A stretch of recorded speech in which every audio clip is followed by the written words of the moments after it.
Many neurodivergents experience rejection sensitivity, and this can be part of our wiring, our neurotype. It can also be a response to complex trauma, and it is essentially a nervous system response. You're overreacting to a perceived threat or danger, whether it's social rejection or criticism or failure or making mistakes, and you're having an outsized and very fast reaction to it. And to a neurotypical, they're going to be like, why are you overreacting? Why are you behaving this way? Why are you making a big deal out of nothing? This means nothing to me. Why does it mean something to you? Which to me is emblematic of the double empathy problem. It's saying, oh, because I don't think that way, you shouldn't think that way. It's imposing your own norms, your own perceptions, your own perspective onto somebody else, assuming that everybody operates from this baseline of the same neurotype, which is not true. Especially when you're dealing with autistics and ADHDers, because our neurotypes are very different.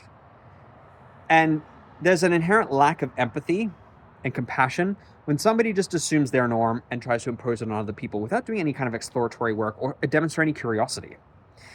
And a lot of neurotypicals, not all, but a lot are fundamentally incurious where it comes to differences in neurotypes and how those neurotypes might express themselves and how they might be sometimes at odds or very different from their own.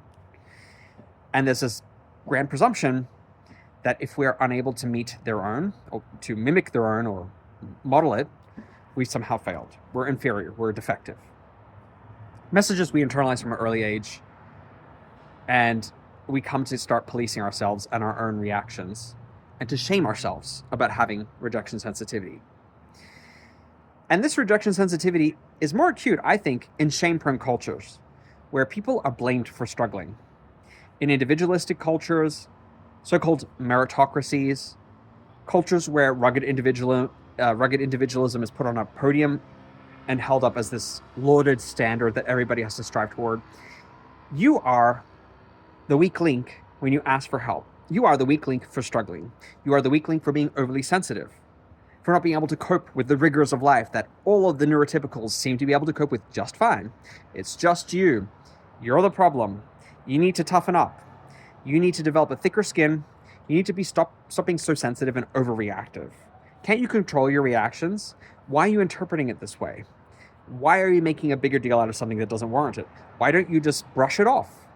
Why is it not water off a duck's back for you? Why is it such a compelling, disturbing experience that captivates your attention and you fixate on? And the long and short of this is, nobody chooses to be wired this way. Nobody wants to be rejection sensitive. Nobody finds it helpful or advantageous. It ends up being very maladaptive because you end up constricting and avoiding to protect yourself. You don't engage in social relationships. You avoid close interpersonal connections. You don't put yourself in situations where rejection is even the faintest possibility. And this can lead to many people foregoing social connections, schooling, work, relationships. It becomes impossible because the wiring is dictating something is a danger when maybe it isn't. And who are we to argue with the nervous system? If the nervous system is saying this to us, we have to hear it out and validate it. And we also have to be custodians of that as individuals who are responsible for our own feelings. But it is a heavy burden for us to bear as neurodivergents. And that burden is made even more heavier when added to it is neurotypical judgment, when we're blamed by shame-prone cultures for our differences, when it's made out that it is a reflection of some inherent flaw in us, some deviation, some poor quality, some need that has to be fixed, a lack in that person. And I'm not going to argue with the downsides of rejection sensitivity, and I'm not going to argue with the fact that, yes, we are, again, responsible for managing that rejection sensitivity. But what I will argue with is the tendency to dismiss out of hand the legitimacy, the validity of rejection sensitivity as a struggle for some people who are neurodivergent. And I think we can give people grace as a society, and as neurotypicals, we can give neurodivergents more grace and understanding and try to put ourselves in their shoes, remembering that it is, again, a nervous system response. It's not a choice. It's not willful sensitivity, if such a thing even exists. It is part of the wiring. And they have to bear that burden, but they shouldn't have to bear it all on their own. We can be compassionate, we can be kind, and we can be accommodating and understanding of these differences. And while we don't need to walk on eggshells all the time around everybody, because that's an impossible thing to ask of somebody, we can be accommodating. We can preface our statements that might be harsh with reassurance. We can let that person know where we're coming from, what we're thinking. We can soften the blow when mistakes or criticisms fall, right? We can reassure somebody if something goes wrong, go, it's okay. I understand it's very distressing. It's okay. You are human and this is going to happen. Or, hey, here's some constructive feedback, but I want to start by pointing out to you what I really like about what you've done. Focus 99% if you can on, the good and 1% on growth potential.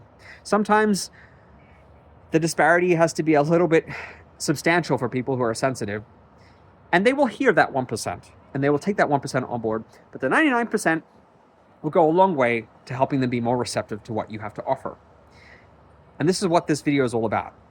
I'm issuing a call out to people who see this to afford neurodivergents that grace, to be willing to accommodate their perspective, and to be willing to make those adjustments, the kind of adjustments that we make for everybody in different situations, like ramps on streets for people pushing strollers. Just a common example that accommodations for people, whether they have strollers or wheelchairs, or they're walking with walkers that are on wheels as well. Little things we do to make our society a lot more accommodating for everybody, inclusive for everybody. And that's the nature of equity. Making sure everybody has a running start, a chance, right? Have you struggled with rejection sensitivity and the negative responses that many neurotypicals engage in response to that sensitivity? And have you found coping with it? What has been helpful? What hasn't been helpful? And have you been able to self-advocate and express and explain what I mentioned about it being a nervous system response? And have people been able to actually understand that? I would love to hear all about your experiences.